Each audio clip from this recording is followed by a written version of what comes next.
अस्सलाम वालेकुम स्टूडेंट्स, उम्मीद करता हूँ आप खैरियत से होंगे। जी स्टूडेंट्स, 8 क्लास की साइंस की बोर्ड की प्रिपरेशन के लिए बेटा आज हम यूनिट 11 करेंगे, टेक्नोलॉजी इन एवरीडे लाइफ, रोज़मर्रा ज़िंदगी में टेक्नोलॉजी। अब आप थोड़ा सा हैरान भी हो रहे होंगे कि सर ये आपने पहले 4 चैप्टर करवाए हैं, अब ये 11 चैप्टर पे हम कैसे पहुँच गए। अच्छा बेटा, जो बच्चे पेयरिंग स्कीम के मुताबिक स्मार्ट तरीके से इस साल तैयारी करेंगे, उन्हीं के कम पढ़ के अच्छे मार्क्स आ सकते हैं। तो यही मैं करवा रहा हूँ आपके साथ। देखिए बेटा, आपका जो 5 लॉन्ग होंगे, ठीक है? कितने लॉन्ग होंगे? 5। आपको उनमें से 3 लॉन्ग क्वेश्चन करने होंगे। अब हमने अभी तक किए हैं ये 4 चैप्टर, ये वाले, ठीक है? ये 4 चैप्टर हमने कर लिए हैं, शॉर्ट भी और लॉन्ग भी। जिन बच्चों ने वीडियो नहीं देखी, ज़रूर देखें। अब इन 4 चैप्टर्स के करने से अगर आप देखें तो हमारा जो है 2 लॉन्ग हमारे अटेम्प्ट हो रहे हैं, ठीक है? क्वेश्चन नंबर 3 भी पूरा और क्वेश्चन नंबर 4 भी। अब हमें एक और लॉन्ग क्वेश्चन करना है। अब उस एक और लॉन्ग क्वेश्चन के लिए या तो हम ये 3 चैप्टर करें, ये वाले, जो कि केमिस्ट्री से रिलेटेड है और ज़ाहिर है मुश्किल है, या फिर हम ये 3 चैप्टर करें, ये फिज़िक्स से रिलेटेड है जो उससे भी ज़्यादा मुश्किल है। तो हम अब क्या करने वाले हैं, ये जो 2 चैप्टर हैं ये बिल्कुल आसान, आज हम ये 11 का टेक्नोलॉजी इन एवरीडे लाइफ ये वाला करने लगे हैं। अब इससे क्या होगा कि हमारा एक लॉन्ग इससे अटेम्प्ट हो जाएगा, ठीक है? और ये इतना आसान चैप्टर है, आप कहेंगे कि ओहो सर हमें पहले क्यों नहीं पता चला ये चीज़। तो यही तो पेयरिंग स्कीम का फ़ायदा होता है कि आप पेयरिंग स्कीम के मुताबिक चले तो ये देखिए ये सारा आपका डन हो गया है, ये सारा आपका डन हो जाएगा इन 2 चैप्टर करके। फिर हम क्या करेंगे कि इनके सिर्फ और एमसीक्यूज़ और शॉर्ट कर लेंगे, सिंपल सी बात है। तो इस तरह बेटा आपने करना है, जो बच्चे हमारे साथ चलेंगे इंशाल्लाह आपको आसान अंदाज से तैयारी करवाएंगे। बाकी भी चैनल पे आपको पता ही है सारी चीज़ें अपलोड हो रही है, और आज आज तो वैसे ही आसान है, पूरा चैप्टर हमारा थोड़ी से टाइम में हो जाएगा और बिल्कुल आसान टॉपिक। चले जी, बगैर टाइम वेस्ट किए शुरू करते हैं। वीडियो को बेटा ज़रूर लाइक करें, चैनल को भी सब्सक्राइब करें। अच्छा बेटा, जो हमारा ये आज का टॉपिक है इसमें फिर जो चीज़ें कट हैं स्मार्ट सिलेबस में, जो हमारा स्मार्ट सिलेबस था उसमें जो कट है वो मैंने कट कर दी हैं। बाकी इससे जो लॉन्ग शॉर्ट बन रहा था मैंने सबको क्वेश्चन आंसर की फॉर्म में लिख दिया है। अब सबसे पहला जो टॉपिक बेटा हमारा इस चैप्टर का है, देखिए ये है तो हमारे इस हेडिंग के अंदर, ये यहाँ से शुरू कर दिया उन्होंने, लेकिन क्योंकि ये यहाँ से शुरू हो रहा है तो यहीं से हम भी करेंगे। ये एक लॉन्ग क्वेश्चन बन रहा है और आ सकता है कि explain procedure to make bio plastic. अच्छा बेटा, ये क्वेश्चन एक लॉन्ग क्वेश्चन है, इसमें हमें 3 हेडिंग लिखनी है। उसका एक तो इंट्रोडक्शन देना है कि बायो प्लास्टिक होती क्या है, फिर दूसरा उसका मतलूबा मवाद क्या है और तरीक़ाकार क्या है, कैसे बनाएँगे। बेटा एक बात मैं आपको बता दूँ कि यूँ समझ लें कि ये 3 शॉर्ट क्वेश्चन हैं। आपसे शॉर्ट क्वेश्चन में वो तरीक़ाकार पूछ सकता है, शॉर्ट क्वेश्चन में कि बायोप्लास्टिक बनाने के लिए आपके पास क्या-क्या चीज़ें होनी चाहिए, और दूसरा प्लास्टिक और बायोप्लास्टिक में क्या फ़र्क होता है। ये 3 शॉर्ट क्वेश्चन अगर आप कर लेंगे, तो आपके ये एक लॉन्ग क्वेश्चन बन जाएगा, और ये तीनों क्वेश्चन शॉर्ट भी हो सकते हैं आपके, हम लॉन्ग के तौर पे करेंगे। बेटा क्वेश्चन हमारा समझ आ गया कि बायोप्लास्टिक असल में क्या होता है और इस या फिर इसका बनाने का तरीकाकार क्या है, ठीक है? तो ये पूरा एक लॉन्ग क्वेश्चन है। अगर स्क्रीनशॉट के लिए मैंने किया, मैं इसको ज़रा बड़ा भी कर देता हूँ। अच्छा बेटा देखिए, बहुत आसान, बहुत ही मज़ेदार। आपको ना ये पता नहीं है अभी बायोप्लास्टिक क्या है, शायद कुछ बच्चों को पता हो। तो जब मैं बताऊंगा अब बायोप्लास्टिक है क्या, तो आप खुश हो जाएंगे कि अच्छा हम तो इसके बारे में पढ़ रहे हैं।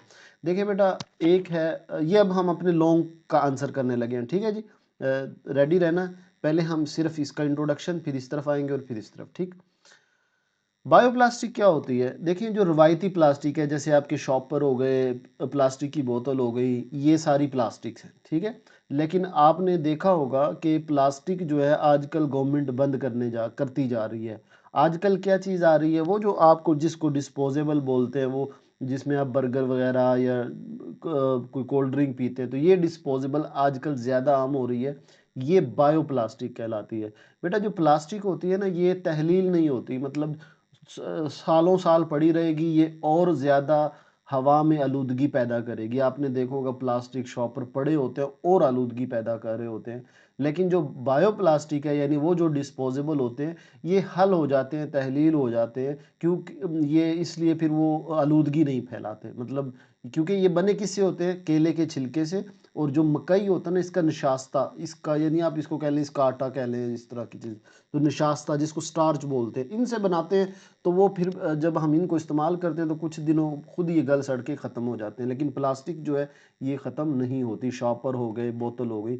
तो अब शॉर्ट क्वेश्चन आपके बोर्ड में क्वेश्चन आ सकता है कि प्लास्टिक और बायोप्लास्टिक में क्या फ़र्क है, या इनमें कौन सा फ़ायदा है माहौल के लिहाज से इस्तेमाल करना। तो हम कहते हैं कि जो रवायती प्लास्टिक है ये तहलील नहीं होती और आलूदगी का सबब बनती है, जबकि बायोप्लास्टिक जो है हयातियाती मादों से बनती है। ये हयातियाती मादों से मुराद है केले के छिलका हो गया, ये मकई का स्टार्च होगा, इनसे मिलके बनती है। और ये हल तहलील हो जाती है, ये डिस्पोज हो जाती है, इसलिए माहौल में आलूदगी पैदा नहीं करती। तो कौन सी बेहतर हुई भाई, बायोप्लास्टिक बेहतर हुई। ठीक है जी। अब ये हम अपना क्वेश्चन कंप्लीट कर लेते हैं जी। ये यूं समझ लें कि हमने ये वाला paragraph as a short, plastic एक तहलील ना होने वाला मादा है। जो प्लास्टिक की बात करें, प्लास्टिक के फुजले का जमा होना ज़मीनी आलूदगी की एक बड़ी वजह बन चुका है। बायोप्लास्टिक आम प्लास्टिक का मुतबादिल है। ये प्लास्टिक हयातियाती मादों जैसे मकई के स्टार्च, केले के छिलके और गन्ने वगैरह से तैयार किया जाता है। इस्तेमाल कहाँ पे होता है बायोप्लास्टिक, ये आपके जहन में जो भी आ रहा हो, जो ये आपने देखा होगा, गाड़ी सॉरी खाने की पैकिंग है वो उसी में होती है। ज़्यादातर जितने भी आप पैक करवा के लाते हैं वो बायोप्लास्टिक में होते हैं। फिर गाड़ियों की चीज़ें हैं उनका कवर, फ्रिज वगैरह आप देख रहे होते हैं वो फोम टाइप बनी होती है। मतलब जितनी भी सारी चीज़ें कवर, इलेक्ट्रॉनिक्स की चीज़ें हैं वो कवर किस में हो रही होती है, बायोप्लास्टिक में। तो ये बेटा हमने इसका क्या दे दिया, इंट्रोडक्शन। अब सवाल है जी ये बनता कैसे। तो आपके पास ना बायोप्लास्टिक बनाने के लिए बेटा तीन चीज़ें होनी चाहिए। ये अच्छा है ना, ये आपकी बुक में ना, ये मैं आपको दिखा दूं, ये आपकी बुक में एक इस तरह के क्वेश्चन आते रहते हैं। ये प्लास्टिसाइजर क्या होता है, ये वाला। तो ये हमने भी इसको क्वेश्चन किया है, ये लाजमी आपने भी तैयार करना है बेटा। यहाँ ये लिखा हुआ है, ठीक है। ये वाला प्लास्टिसाइजर क्या है, ये एक मादा जो मटेरियल को नरम और लचकदार बनाता है। ठीक है, प्लास्टिसाइजर क्या होता है, मसलन अब केले का छिलका हो गया या आटा हो गया तो टूटने वाली चीज़ है ना।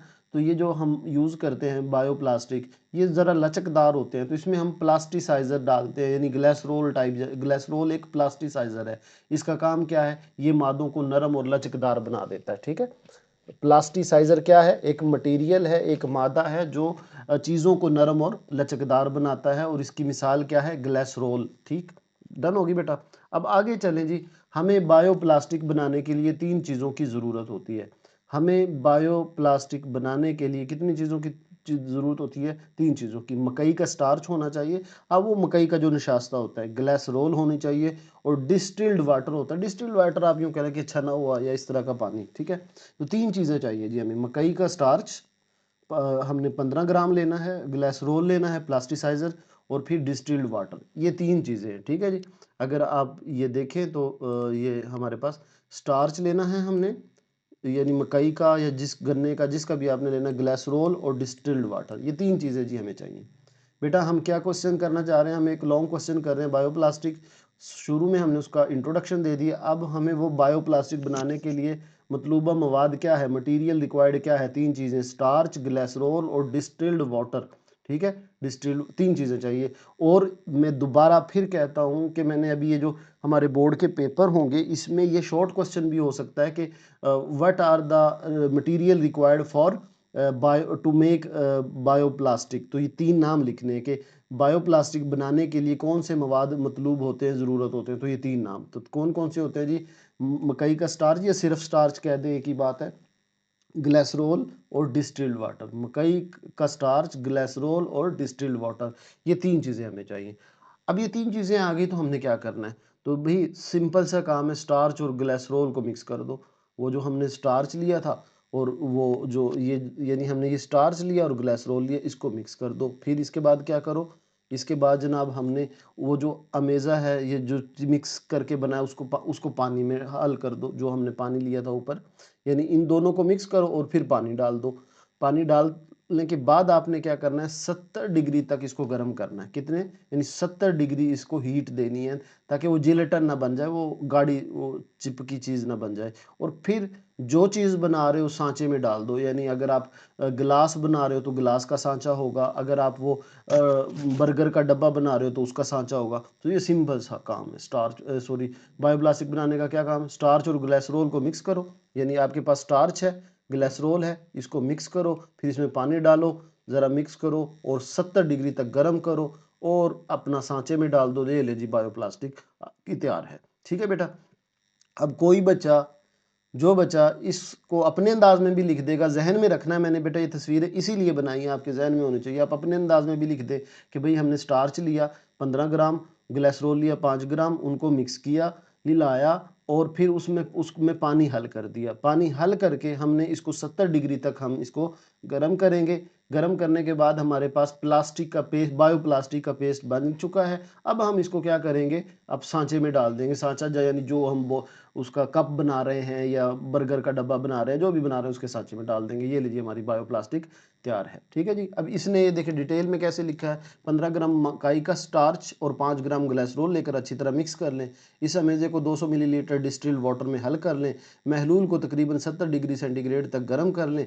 गर्म करते करते यहाँ तक कि अमेज़ा गाढ़ा होकर जिलेटिन की शक्ल इख्तियार कर ले। तैयारशुदा अमेज़ा सांचे में डाल दें ताकि मतलूबा शक्ल हासिल की जा सके।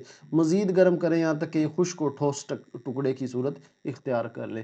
तो ये बेटा हमारा, ये ले जी, कितना आसान लॉन्ग क्वेश्चन था हमारा। हमने पहले उसमें उसका बता दिया कि बायोप्लास्टिक क्या होती है, फिर उसमें चीज़ें क्या चाहिए वो बता दिया, और फिर हमने ये बता दिया कि हमारा तरीकाकार क्या होगा। डन हो गया जी। ये प्लास्टिसाइज़र का क्वेश्चन हमने कर ही लिया है। तो यानी ये जो हमने ये डाला है इसमें, ये प्लास्टिसाइज़र क्या होता है, ग्लिसरॉल। ग्लिसरॉल क्या है, ये असल में भाई प्लास्टिसाइज़र है। ठीक है, ग्लिसरॉल क्या है, ये प्लास्टिसाइज़र है। इसका काम क्या है, मटेरियल को नरम और लचकदार बनाता है। इससे अमल से जो हम प्लास्टिक बना रहे होते हैं वो क्या हो जाती है, नरम और लचकदार हो जाती है। बेटा बात क्लियर हो गई। ये वाला हमारा शॉर्ट क्वेश्चन था, ऊपर वाला लॉन्ग है। अच्छा, अब बेटा हमारा जो है ना बुक से ये वाला टॉपिक, अब ये सारा यहाँ तक, ये क्योंकि यहीं तक करना है हमने स्मार्ट सिलेबस में, तो ये हमारा सारा डन हो गया है। इस पूरे टॉपिक में हमने क्या चीज़ पढ़ा कि बायोप्लास्टिक और प्लास्टिक का फ़र्क, ये एक शॉर्ट क्वेश्चन। फिर बायोप्लास्टिक कैसे बना सकते हैं, दूसरा शॉर्ट क्वेश्चन। मटेरियल क्या क्या चाहिए, और तीसरा शॉर्ट क्वेश्चन उसका प्रोसीजर क्या है। चौथा और आखिरी शॉर्ट क्वेश्चन, प्लास्टिसाइज़र क्या होता है। पांच शॉर्ट पढ़े। अब ये पांचों के पांच शॉर्ट मिलके एक हमारा लॉन्ग क्वेश्चन बना देगा। ये चाहे प्लास्टिसाइज़र आप ना भी ऐड करें तो यहाँ तक ये जो लॉन्ग है ये यहाँ से शुरू हो रहा है और यहाँ तक हमारा ये लॉन्ग हो जाएगा। ठीक है जी। अब चलते हैं जी नेक्स्ट टॉपिक पे। नेक्स्ट टॉपिक हमारा कौन सा है जी, ये देखें जी, टूथपेस्ट, मेकिंग टूथपेस्ट। तो इसमें भी वही तरीकाकार है, टूथपेस्ट के बारे में हमने बात बता दे दी, और फिर मटेरियल क्या चाहिए हमें और प्रोसीजर क्या, सिंपल है। ठीक है। तो वन बाय वन करते हैं, बिल्कुल सिंपल सा।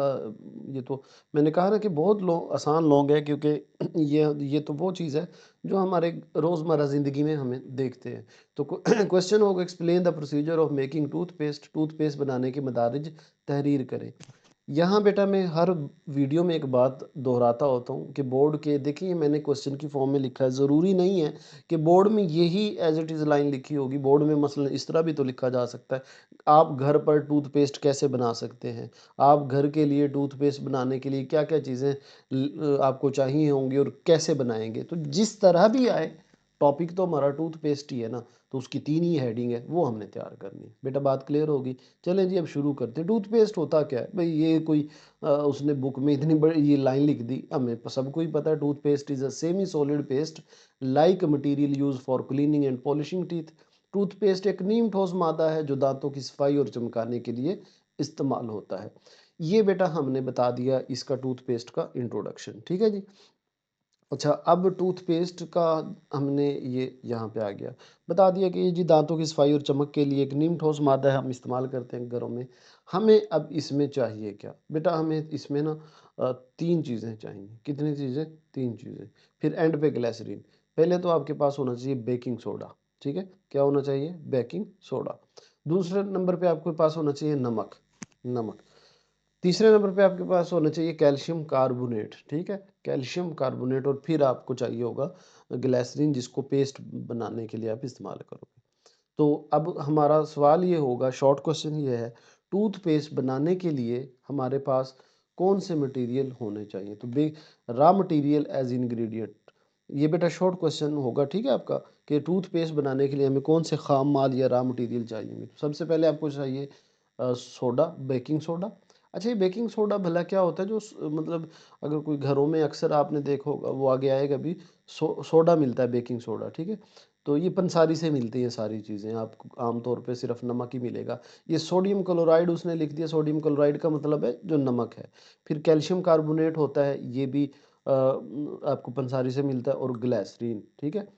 तो ये चीज़ें, 4 चीज़ें। अब इसमें आपने सिर्फ ना दीगर आम इस्तेमाल किए जाने वाले अज़ा में पानी, पानी हो गया, फिर हमारा स्वीटनर वगैरह डालना है, कोई कलर वगैरह डालना है, वो एक अलग एडिशनल चीज़ें हैं। तो मेन जो थीम है हमारा, मेन इंग्रेडिएंट होंगे बेटा, क्या क्या होंगे?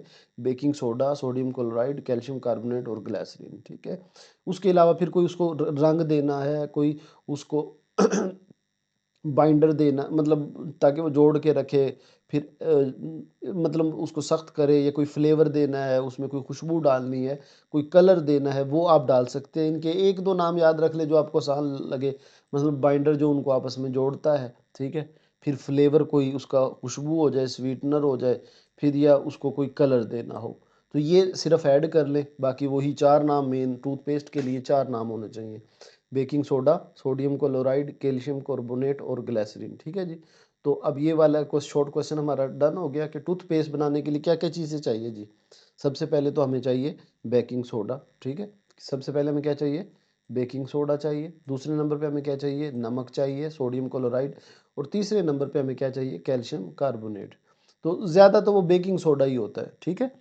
बेकिंग सोडा, नमक, कैल्शियम कार्बोनेट, और आखिर में उस क्या चाहिए? ग्लिसरीन। तो ये 4 नाम याद रखने हैं हमें टूथपेस्ट बनाने के लिए। अब बनाने का अमल बिल्कुल ही आसान है, कि मतलब बच्चों वाला काम है। बच्चों से मुराद है, हमें बस मिकदार का ही ख्याल रखना है कि बेकिंग सोडा ज़्यादा है, 50 ग्राम लेना है। नमक यूँ समझ लीजिए आधा चम्मच बनता है, 1.5 ग्राम लेना है। और कैल्शियम कार्बोनेट तो बिल्कुल ही थोड़ा सा, 1 ग्राम, ठीक है? इनकी ना मिकदार याद रखनी है आपने। पेपर में लिख देंगे तो आपका बहुत अच्छा इम्पैक्ट पड़ेगा कि बेकिंग सोडा कितना लेना है, 50 ग्राम, नमक कितना लेना है, 1.5 ग्राम, और कैल्शियम कितना, 1 ग्राम। अब ये तो उनकी वो थी ना मिकदार, ये तो थी हमारी कि क्या क्या चाहिए। ये अब हम किस पे चले गए हैं? प्रोसीजर क्या है बनाने का, अमल क्या है, तरीकाकार क्या है, टूथपेस्ट बनाने का तरीकाकार क्या है? तो ये शॉर्ट क्वेश्चन है। तो सबसे पहले क्या क्या करेंगे? जो हमने बेकिंग सोडा लिया है, नमक लिया है, और कैल्शियम कार्बोनेट लिया, उनको खुश्क मिक्स कर लेंगे, ठीक है? बेकिंग सोडा, नमक और कैल्शियम का कार्बोनेट को मिक्स कर लेंगे।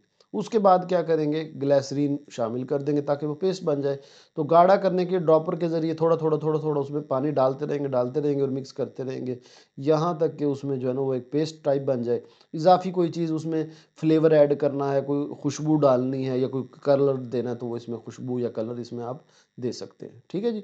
मतलब मैं बहुत आसान सी चीज़ है। सबसे पहले नाम असल में याद होना चाहिए। बेकिंग सोडा कितना होना चाहिए? 50 ग्राम। नमक कितना होना चाहिए? 1.5 ग्राम। कैल्शियम कार्बोनेट कितना होना चाहिए? 1 ग्राम। उसको सारे को प्याली में डाल दिया। अब आपने क्या करना है? उसमें ग्लिसरीन डालनी है और उसको हिलाना है। फिर वो ज़रा सख्त होगा तो उसको नरम करने के लिए मज़ीद पानी डालना है। ये लीजिए, हमारा टूथपेस्ट तैयार हो चुका है। अब इस टूथपेस्ट में अगर आप कोई खुशबू डालना चाहते हैं ताकि आप लगाएँ तो आपको वो अच्छा फ़ील आए जब इस्तेमाल करें, तो ये लीजिए, हमारा टूथपेस्ट घर में तैयार हो चुका है। ठीक है जी? अब यहाँ इसने देखें कैसे इसको एक्सप्लेन किया है। 50 ग्राम आपने बेकिंग सोडा, 1.5 ग्राम आपने सोडियम क्लोराइड यानी नमक, और 1 ग्राम कैल्शियम कार्बोनेट प्लास्टिक के प्याले में ले लें। मिक्सचर को हिलाते रहें और उसमें ग्लिसरीन इस्तेमाल करते रहें, और डाल दें। हिलाते वक्त ड्रॉपर के साथ डिस्टिल्ड वाटर, ये डिस्टिल्ड वाटर बेटा छना हुआ पानी होता है, ये हम इसमें इस्तेमाल करते हैं इसी तरह के डिटर्जेंट बनाने के लिए। ठीक है? तो क्या होगा? पे गाढ़ा हो जाएगा और वो हमारा तैयार हो जाएगा। अब इसमें अगर किसी ने तेल, खुशबू, कोई रंग डालना है तो वो डाल ले, और उसके बाद आपने ट्यूब के अंदर उस ट्यूब जो आपने टूथपेस्ट बनाई है उसको भर लेंगे। तो ये देखिए बेटा, हमारा एक अलग ये लॉन्ग हो गया। ठीक है जी? ये मैं इसको ज़रा और छोटा करूँ ताकि वो एक फ्रेम में आ जाए। ये यहाँ से शुरू हो रहा है, यहाँ ख़त्म हो रहा है। ऊपर क्वेश्चन है ना कि टूथपेस्ट कैसे बनाते हैं? ये उर्दू वालों का हो गया, ठीक है जी, और ये हमारा इंग्लिश का हो गया। मेरे ख्याल में 3 शॉर्ट हैं। बेटा ये 3 शॉर्ट भी बन सकते हैं। ये शॉर्ट तो नहीं बनेगा कि टूथपेस्ट क्या है, आसान सी चीज़ है। ये होगा कि खाम माल क्या चाहिए हमें और तरीकाकार क्या है। 2 शॉर्ट हैं और मिलके ये हमारा एक लॉन्ग क्वेश्चन बना देगा, ठीक है जी। अब आगे चलते हैं। आगे हमारे पास टॉपिक क्या है जी, अब ये देखिए ये टॉपिक हमने जी डन कर लिया है, मेकिंग टूथपेस्ट। इसमें भी यही छोटी-छोटी चीज़ें बताई थी। अब है जी preparation of soap and detergent. अच्छा बेटा इस टॉपिक को बड़ा इंटेलिजेंटली आपने लेना है। मैंने भी इसको बड़े अच्छे तरीके से लिखा है। जो मॉडल पेपर है उसमें भी आपकी सोप की तैयारी आई हुई है, वो इतनी लिखनी है हमने। डिटर्जेंट की तैयारी आ सकती है। और ये जो ऊपर लिखा हुआ है ना पैराग्राफ, ये और ये मिलके, ये चीज़ मिलके, सॉरी इसका इंट्रो, ये डिफरेंस आ सकता है कि बोर्ड में लॉन्ग में इस टॉपिक से हमारे 3 लॉन्ग क्वेश्चन बन रहे हैं कि सोप और डिटर्जेंट में क्या फ़र्क होता है, ये सोप और डिटर्जेंट को एक्सप्लेन करें। फिर सोप की तैयारी घर में और फिर डिटर्जेंट की तैयारी घर में कैसे करते हैं। तो ये 3 लॉन्ग क्वेश्चन है हमारे पास, ठीक है। हम एक एक करके इनको देख लेते हैं घरों में और फिर अच्छा मैंने इनको ना डिफरेंस में बेटा इसलिए नहीं लिखा, मैंने कहा कि वो एक एडिशनल क्वेश्चन हो जाएगा। मैं आपको ज़रा गाइड भी कर देता हूँ कि मैंने क्या किया है। जो मैं आपको कह रहा हूँ ना कि डिफरेंस का सवाल आ सकता है, तो आपने सिंपल क्या करना है, अगर आता है सोप और डिटर्जेंट का फ़र्क लिखें, ठीक है, बस इतना आता है। तो ये आपने सोप उठाना है, यहाँ से यहाँ तक ये सोप के बारे में है सारी बातें, और ये आपने डिटर्जेंट उठाना है अगले सवाल से, और ये आपका पूरा लॉन्ग हो जाएगा, ठीक है। नहीं तो ज़्यादातर चांस यही है कि वो आपको कहेगा कि साबुन की तैयारी बताएं। फिर साबुन की तैयारी में बेटा ये नहीं लिखना आपने, यानी क्वेश्चन आता है कि how can you prepare a soap, right the procedure in detail, कि आप साबुन कैसे तैयार कर सकते हैं, तरीकाकार तफसील से लिखें। तो इसमें फिर हमें ये पहला पैराग्राफ नहीं लिखना, ये जो इतना बड़ा पैराग्राफ है, क्योंकि उसने सिर्फ तैयारी पूछी है और तैयारी हमारी यहाँ से यहाँ तक है। फिर आप कहेंगे सर अगर नहीं लिखना तो ये इतने बड़े पैराग्राफ की क्या ज़रूरत है। देखिए बेटा हमने बुक से कुछ नहीं छोड़ना, ठीक है, क्योंकि आगे वो सिलेबस कट है। अब ये मैंने क्यों डाले हैं, इसमें 2 शॉर्ट क्वेश्चन बनते हैं, तो इसलिए मैंने यहाँ लिख दिया है। अदरवाइज़ अगर आता है कि तैयारी कैसे है, तो फिर वो आपका यहाँ से यहीं तक होगा। बात क्लियर है। शॉर्ट क्वेश्चन कौन से बनते हैं इसमें 2, एक तो यही जो मैंने बता दिया कि सोप और डिटर्जेंट में क्या फ़र्क है, ये लॉन्ग भी बन सकता है शॉर्ट भी। फिर आपको दोनों पैराग्राफ ये और नीचे वाला लिखना पड़ेगा। अच्छा अब यहाँ पे इस पहले पैराग्राफ में एक वेरी इंपॉर्टेंट शॉर्ट क्वेश्चन है, सेपोनिफिकेशन क्या होता है, ये बड़ा इंपॉर्टेंट शॉर्ट क्वेश्चन है, ठीक है। अच्छा जी सेपोनिफिकेशन क्या चीज़ होती है, सिंपल सी बात है जी। साबुन और डिटर्जेंट सफाई के लिए इस्तेमाल होते हैं। चिकनाई या तेल को किसी अल्कली महलूल में जैसे सोडियम हाइड्रोक्साइड के साथ गर्म करके तैयार किए जाते हैं। साबुन बनाने के अमल को हाइड्रोलाइसिस कहते हैं और इसी अमल को साबुन साजी या सेपोनिफिकेशन बोलते हैं। बेटा आप ना इसको ज़रा समझिएगा, मैं आपको ये थोड़ा सा गाइड कर दूँ। सेपोनिफिकेशन क्या चीज़ होती है मैं आपको बताता हूँ। ये हाँ जी, देखिए पुराने ज़माने में ना जो आपकी साबुन थी, साबुन कैसे बनती थी, तेल लेते थे, कोई तेल ले लेते थे, कैस्टर का तेल या इस तरह की चीज़, या जो जानवरों की चर्बी हो अभी भी बनती है इनसे, जानवरों की चर्बी या तेल लेते थे और उसमें ना कोई अल्कली, अल्कली एक, मैं आप केमिस्ट्री में पढ़ेंगे आगे जाके, अल्कली एक यूँ कह लें कि कंपाउंड है, NaOH है, सोडियम हाइड्रोक्साइड इसको बोलते हैं, NaOH लाए अल्कली, ठीक है, ये लफ्ज़ याद रखना है कि तेल या चर्बी में जब हम एल्कली डालते हैं, NaOH डालते हैं, तो वो एक पेस्ट बन जाता है जो सफाई करता है, इसको हम साबुन कहते हैं, ठीक है। ये साबुन कब बनेगा, तेल या चर्बी ली, उसमें लाए डाला अल्कली, NaOH एक कंपाउंड है, एक नमक की तरह का होता है, ये डाल दो, तो ये फिर उसको हीट कर दो यानी गर्म कर दो, तो हमारे पास साबुन बन जाएगी। अब ये जो तरीका होता था साबुन बनाने का, इसको हम बोलते थे सेपोनिफिकेशन या हाइड्रोलाइसिस, ठीक है, क्या बोलते थे। अब बोर्ड में शॉर्ट क्वेश्चन आ जाए व्हाट इज सेपेनिफिकेशन, तो आप क्या करोगे, सिंपल सा पुराने ज़माने में, ठीक है, पुराने वक्तों में लकड़ी की राख, लाए, अल्कली और तेल की चर्बी को मिक्स करके उनको गर्म किया जाता था और साबुन बनाई जाती थी, तो इस अमल को हम सेपेनिफिकेशन कहते हैं, ठीक है जी। अभी मज़ीद हम अपने वहाँ भी पढ़ लेते हैं कि वहाँ क्या लिखा हुआ है। साबुन, ये वाली लाइन तो शॉर्ट में ऐड नहीं होगी, यहाँ से ऐड होगी कि चिकनाई या तेल को किसी अल्कली महलूल जैसे सोडियम हाइड्रोक्साइड के साथ गर्म करके तैयार किए जाते हैं। साबुन बनाने के कीमियाई अमल को, यानी जो हम साबुन बनाते हैं उसके कीमियाई अमल जो है वो हाइड्रोलाइसिस कहलाता है। साबुन बनाने इसी अमल को साबुन साजी यानी सेपोनिफिकेशन भी बोलते हैं और ये अमल सदियों से इस्तेमाल हो रहा है। पहले क्या होता था, अब हम NaOH यूज़ कर रहे हैं।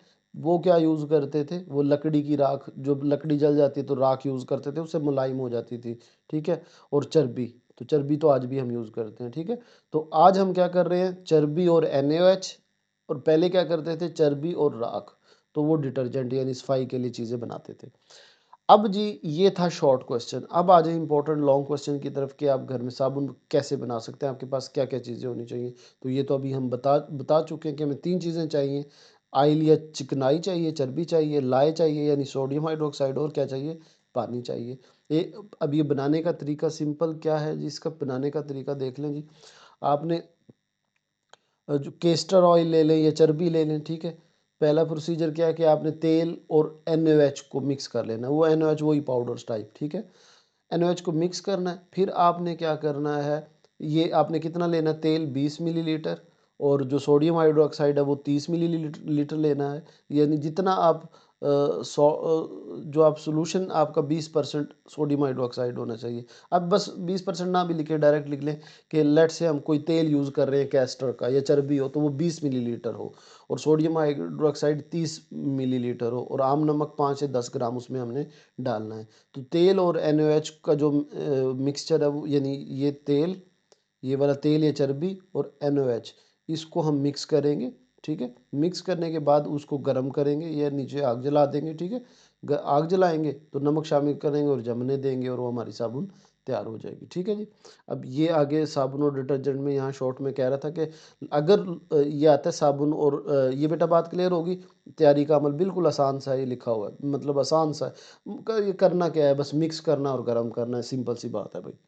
ये हमारा लॉन्ग क्वेश्चन हो गया। अच्छा बेटा, अगेन कह रहा हूँ, सोप और डिटर्जेंट का अगर लॉन्ग आता है तो फिर तो आपको यहाँ से यहाँ तक और ये वाला लॉन्ग लिखना पड़ेगा, ठीक है। यहाँ से यहाँ तक पूरा, उसका पहला पैराग्राफ और इसका पहला पैराग्राफ, ठीक है।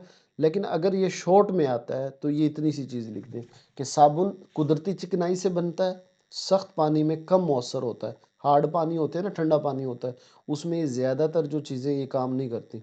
और डिटर्जेंट जो है ये फैटी एसिड के नमकियात हैं, सख्त पानी में भी झाग बनाते हैं और चिकनाई को काटते हैं। अब ये डिटर्जेंट मतलब आप यूँ कह लें कि जो डिटर्जेंट कि मैं आपको, अगर आपने कभी वो हार्पिक वगैरह यूज़ किया हुआ है, वो ठंडा भी पानी होगा, तेज़, आप यूँ कह लें कि तेज़ साबुन एक किस्म की कह लें, ठीक है। तेज़ी से चीज़ों को, जैसे कपड़े धोने के सर्फ वगैरह, तो ये डिटर्जेंट है जो बिल्कुल सफाई करके रख दे, तेज़ाब जिसको बोलते हैं आप लोग, हार्पिक वगैरह, तो ये डिटर्जेंट है। तो डिटर्जेंट जो ज़्यादा तेज़ होते हैं, ये ठंडे पानी में भी, हार्ड पानी में भी जो है ना, इन चीज़ों को, चिकनाई को मिटा ख़त्म कर देते हैं। लेकिन जो सोप होता है वो कुदरती चिकनाई से बनता है, और उसमें सख्त जो हार्ड पानी हो, ठंडा पानी हो, उसमें वो इतना ज़्यादा मौसर नहीं होता, ठीक है जी। अ, अब इसके बाद बेटा नेक्स्ट क्वेश्चन हमारा है, ले जी, बस हमारा आखिरी लॉन्ग क्वेश्चन, कमाल नहीं हो गया, पूरा चैप्टर ही हमारा हो गया। तो ये इसके बाद ये हमारा ये सोप वाला टॉपिक हो गया, ठीक है जी। ये भी हो गया, ये भी हो गया। अब हमारा डिटर्जेंट, और देखें आगे सारा कट हुआ है। इसीलिए तो मैंने ना बेटा ये वाला चैप्टर चूज़ किया था। तो अगर आप बोर्ड में इस तरह स्मार्ट तरीके से करेंगे तैयारी, तो इंशाल्लाह आपको पढ़ना भी कम पड़ेगा और आपकी तैयारी भी बहुत ही अच्छी हो जाएगी, ठीक है जी। तो चले जी, अब डिटर्जेंट की तरफ जाते हैं, डिटर्जेंट की बात करते हैं। अच्छा जी, ये हमारा आ गया जी, what is briefly describe the procedure to prepare the detergent. बेटा अगर डिटर्जेंट का क्वेश्चन आता है, फिर हमने शुरू प्रिपरेशन का आता है कि प्रिपेयर करें, तो फिर हमने यहीं से शुरू करना है, यहाँ से प्रोसीजर से, ठीक है। और यहाँ पे ख़त्म करना है, यहाँ से हमारा शुरू होगा और यहाँ पे हमारा ख़त्म होगा। लेकिन अगर वो पूछता है कि डिटर्जेंट और सोप का फ़र्क बताएं, तो ये और ऊपर वाला होगा, ठीक है। तो देखते हैं जी, डिटर्जेंट क्या है, detergent long chain fatty acid या कार्बोक्सिलिक एसिड के सोडियम या पोटाशियम नमकियात होते हैं। अच्छा, इसमें ना लफ्ज़ उन्होंने चूँकि बुक में लिखे थे, ये ना केमिकल कंपाउंड के नाम है जो आपको सामने शो हो रहे हैं ना, ये क्या है, केमिकल कंपाउंड के नाम है ये डिटर्जेंट, ये हाँ ठीक है। जो आपको लॉन्ग चेन यानी लंबे कंपाउंड हैं, फैटी एसिड और कार्बोक्सिलिक एसिड, ये लफ्ज़ याद रखना, आपको आगे 9-10 में भी काम आएंगे, ठीक है। ये अब क्या है, ये कंपाउंड है, केमिकल कंपाउंड है। Detergent long chain fatty acid या कार्बोक्सिलिक एसिड के सोडियम या पोटाशियम नमकियात होते हैं। ये पानी में मैल, कीचेल और तेल को साफ करते हैं। डिटर्जेंट्स की सफाई की खासियत साबुन जैसी होती है, लेकिन ये सख्त पानी में भी मौसर रहते हैं क्योंकि इसमें हल हो जाते हैं। इसी वजह से सख्त पानी में कपड़े धोने के लिए ज़्यादातर डिटर्जेंट इस्तेमाल किया, वो जो मैं सर्फ़ की बात कर रहा था। बर्तन धोने वाले डिटर्जेंट आमतौर पर लिक्विड शक्ल में होते हैं, ठीक है? वो जो लेमन मैक्स वगैरह इस तरह की चीज़ हो गई। तो ये डिटर्जेंट है, ठीक है? अब डिटर्जेंट के लिए आपको क्या-क्या चीज़ें चाहिए, ये बेटा आपने याद रखना है। तो डिटर्जेंट बनाने के लिए ये ले जी, हमारे पास वॉशिंग सोडा होना चाहिए, बेकिंग सोडा होना चाहिए, एप्सम सॉल्ट होना चाहिए, समुद्री नमक होना चाहिए और एसेंशियल ऑयल होना चाहिए। तो ये चीज़ें ज़रा सी ज़्यादा हैं, तो हम कर लेंगे इंशाल्लाह। इनको देखते हैं क्या-क्या चीज़ें। एप्सम सॉल्ट, ये मैग्नीशियम सल्फेट, इसका केमिकल फार्मूला होता है मैग्नीशियम सल्फेट की आधी प्याली। अच्छा, यहाँ पे बेटा एक बात मैं आपको बता दूं, अगर आपसे ये फार्मूला याद नहीं हो रहा फार्मूला, तो फिर आप लिखे ही ना, गलत नहीं लिखना, क्योंकि ये फार्मूले जो है ना, अगर आपने गलत लिख दिया तो फिर मार्क्स कट जाएंगे, अगर नहीं लिखेंगे तो फिर कुछ नहीं होगा। मतलब मे भी वो कोई आधा नंबर काटे, लेकिन ज़्यादातर नहीं काटेगा, लेकिन गलत नहीं लिखना। अगर नहीं आता तो बस आप इंग्लिश उर्दू में लिख दें, एप्सिम सॉल्ट की आधी प्याली, बेकिंग सोडा, ये सोडियम बाइकार्बोनेट इसको बोलते हैं, की आधी प्याली, वॉशिंग सोडा की आधी प्याली, समुद्री नमक यानी ये 1/4 है, 1/4 का मतलब आधी से भी आधी प्याली, और 20 से 25 कतरे एसेंशियल ऑयल डाल देंगे उसमें, ठीक है? तो इनके नाम बेटा फॉर्मूले अगर याद अच्छे से हो जाए तो लिख दो, नहीं तो उर्दू में ही लिख दो या इंग्लिश में, ठीक है? तैयारी का तरीका वही है, मिक्सचर के तमाम अज़ा को अच्छी तरह मिक्स करें और एक मर्तबान में महफूज कर लें। अब सिट्रस, पुदीना और लीमा का एसेंशियल ऑयल इस्तेमाल कर यानी वो जो इसने ऑयल किया है तो वो किसका हो सकता है, वो सिट्रस का हो सकता है, पुदीने का, कोई लीमू वगैरह का हो सकता है। समुद्री नमक रंग उड़ाने से रोकता है और धब्बे साफ़ करने में मदद होता है। एप्सम नमक कपड़ों को नरम रखने में मदद देता है। तो आपसे वैसे नहीं मुझे लगता कि वो आपसे शॉर्ट इस तरह पूछेगा कि हम एप्सम नमक क्यों डालते हैं, तो एप्सम नमक इसलिए डालते हैं कि वो कपड़ों को नरम रखता है। समुद्री नमक क्यों डालते हैं, वो दाग धब्बे साफ़ करता है, ठीक है? तो ये हमारा जी, ये चैप्टर जो है हमारा डन हो गया है। अब बेटा इसी में से शॉर्ट है, इसी में से लॉन्ग है, ये हमारा चैप्टर डन हो गया है। मैं भी जब आप वीडियो देख रहे हो तो हमारा 12वां चैप्टर है, वो भी मैं हम कर चुके हों, तो वो भी इसी तरह, वो इससे भी ज़्यादा आसान है और इसमें तो कट भी हैं काफ़ी ज़्यादा टॉपिक। हाँ, तो ये मैंने कट वगैरह लगाए हुए हैं। तो फिर क्या होगा कि हमारे लॉन्ग वाली साइड डन हो जाएगी और फिर एक वीडियो बनेगी ऑल शॉर्ट क्वेश्चन की, इस पोर्शन की, और एक वीडियो बनेगी एमसीक्यूज़ की। अल्लाह अल्लाह खैर सल्ला। बेटा दुआ है आपके बहुत बहुत अच्छे पेपर हों, सर पे पेपर आ गए हैं, तैयारी करें और सर जोड़ के बैठ जाएं घर में। मैं हर वीडियो में कह रहा हूँ तैयारी करें और इंशाल्लाह बोर्ड के पेपर में अच्छी आपकी तैयारी भी अच्छी होगी, पेपर भी आपको अच्छा होगा और आपके मार्क्स भी बहुत अच्छे आएंगे। दुआओं में याद रखिएगा, अपना ख्याल रखिएगा। अल्लाह हाफिज़।